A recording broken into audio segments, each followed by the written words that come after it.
প্রিয় দর্শক, আবার একটা খুবই গুরুত্বপূর্ণ ডিফেন্স আপডেট নিয়ে চলে এলাম আপনাদের কাছে এই গ্লোবাল নলেজ বাংলা ইউটিউব চ্যানেলে। আগামী মাসেই ভারত পেতে চলেছে তাদের চতুর্থ S-400 air defence system squadron. আর এই ডেলিভারি শুধু একটি অস্ত্র আসা নয়, এটি দক্ষিণ এশিয়ার আকাশ প্রতিরক্ষা সমীকরণই বদলে দিতে পারে। চীন, পাকিস্তান, ড্রোন, সোয়ার্ম এবং ক্রুজ মিসাইল সব কিছু বিরুদ্ধে ভারতের সুদর্শন চক্র এখন আরও শক্তিশালী হতে চলেছে। আজ আমরা জানব S-400 আসার মানে কি, ভারতের এয়ার ডিফেন্স সিস্টেম কিভাবে বদলাবে, চীন পাকিস্তানের ওপর এর প্রভাব এবং এই সিস্টেম কেন গেম চেঞ্জার হতে চলেছে। স্ক্রিনে দেখুন, এ বিষয়ে ডিফেন্স নিউজ আর্টিকেল প্রকাশিত হয়েছে যে চতুর্থ S-400 ভারতে আসবে আগামী মাসে। S-400 কি এবং কেন এত গুরুত্বপূর্ণ ভারতের কাছে? S-400 বিশ্বের অন্যতম উন্নত long range air defence system. এই সিস্টেম একসাথে ডিটেক্ট, ট্র্যাক এবং এনগেজ করতে পারে fighter jet, stealth aircraft, cruise missile, ballistic missile, intercontinental ballistic missile, drone এবং সোয়ার্ম অ্যাটাক। সবচেয়ে বড় বিষয়, এই সিস্টেম 400 কিমি পর্যন্ত লক্ষ্যবস্তু ধ্বংস করতে সক্ষম। ভারতে এই সিস্টেমের নাম দেওয়া হয়েছে সুদর্শন চক্র, মানে ভারতের আকাশে এক অদৃশ্য প্রতিরক্ষা ঢাল।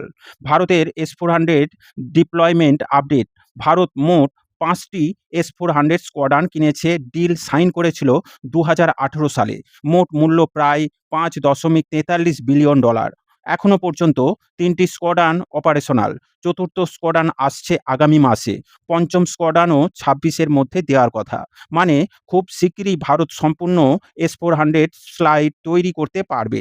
বিশেষজ্ঞদের মতে S-400 মোতায়েন করা হয়েছে উত্তর সীমান্তে চীন ফোকাসে, পশ্চিম সীমান্তে পাকিস্তান ফোকাসে, এছাড়া গুরুত্বপূর্ণ সামরিক শহরে।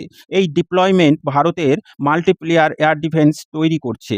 মানে এটি টার্গেট ভারতের আকাশে ঢুকলে প্রথমে ডিটেক্ট, তারপর অ্যাটাক, তারপর ট্র্যাক, তারপর মাল্টিপ্লে ইন্টারসেপ্টর লঞ্চ।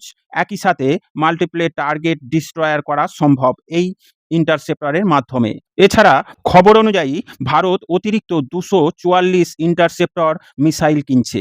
এর মানে sustainable combat readiness, drone swarm মোকাবিলা এবং multiplay missile defence. Intercontinental ballistic missile intercept করার জন্য বিশেষ করে এই ইরান ও আমেরিকার যুদ্ধের মধ্যে অতিরিক্ত ইন্টারসেপ্টর কিনছে ভারত।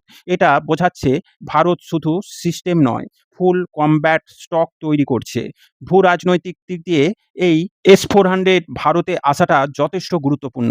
চীনের কাছে রয়েছে J-20 stealth fighter jet, ballistic missile, hypersonic development missile এবং ড্রোন সোয়ার্ম। S-400 ডিপ্লয়মেন্ট ভারতের জন্য তৈরি করছে anti stealth capability, long range tracking, border air denial zone. এতে চীনের এয়ারক্রাফট সহজে ভারতের আকাশে ঢুকতে পারবে না। পাকিস্তানের জন্য বড় সমস্যা। পাকিস্তানের প্রধান শক্তি F-16 এবং J-17 ক্রুজ মিসাইল এবং ড্রোন। S-400 থাকলে টেক আপ হওয়ার আগেই ট্র্যাক হয়ে যায়, মিড এয়ার ইন্টারসেপশন হয়। মিসাইল নিউট্রালাইজেশন মানে পাকিস্তানের এয়ার স্ট্রাইক ক্যাপাবিলিটি সিগনিফিকেন্টলি কমে যায়। আধুনিক যুদ্ধের বাস্তবতা হলো আজকের যুদ্ধ আর শুধু ফাইটার জেট নয়, এখন যুদ্ধ হচ্ছে drone swarm, long range strike এবং প্রেসিশন মিসাইল ও সিচুয়েশন অ্যাটাক। S-400 এর মাল্টিপ্লেয়ার সিস্টেম একসাথে এসব মোকাবিলা করতে যথেষ্ট সক্ষম। ভারতের মাল্টিপ্লেয়ার ডিফেন্স নেটওয়ার্ক। ভারত এখন তৈরি করছে লয়ারেড ডিফেন্স। S-400 লং রেঞ্জের জন্য, আকাশ মিসাইল মিডিয়াম রেঞ্জের জন্য, QRSAM শর্ট রেঞ্জের জন্য। এছাড়া আছে ম্যানুয়াল স্পাইডার গান। এই পুরো নেটওয়ার্ক ভারতকে দিচ্ছে 360 degree protection, multi altitude defence accuracy. বর্তমানে রাশিয়া ইউক্রেন যুদ্ধ চললেও রাশিয়া ভারতের S-400 ডেলিভারি চালিয়ে যাচ্ছে। এটা দেখায় ইন্ডিয়া রাশিয়ার defence partnership strong, strategic trust intact, geopolitical balancing. Bharat একই সাথে পশ্চিম ও রাশিয়ার সাথে সম্পর্ক বজায় রাখছে।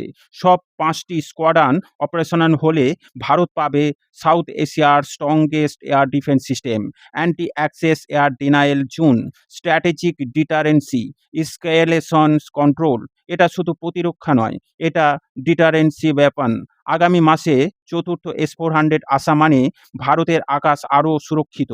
চীন পাকিস্তানের ওপর চাপ, আধুনিক যুদ্ধের প্রস্তুতি এবং দক্ষিণ এশিয়ার নতুন পাওয়ার ব্যালেন্স। সুদর্শন চক্র এখন সম্পূর্ণ হতে চলেছে এবং ভারতের আকাশে তৈরি হচ্ছে একটি অদৃশ্য কিন্তু শক্তিশালী প্রতিরক্ষা ঢাল। প্রিয় দর্শক, এ বিষয়ে আপনার মতামত অবশ্যই কমেন্টের মাধ্যমে জানাবেন। ভিডিও ভালো লাগলে লাইক ও শেয়ার করবেন। ডিফেন্স, ফরেন পলিসি ও জিও পলিটিক্স রিলেটেড খবর পেতে এই গ্লোবাল নলেজ বাংলা চ্যানেলটিকে সাবস্ক্রাইব করে আমাদের সাথে জুড়ে থাকুন। সকলকে জানাই আন্তরিক ধন্যবাদ।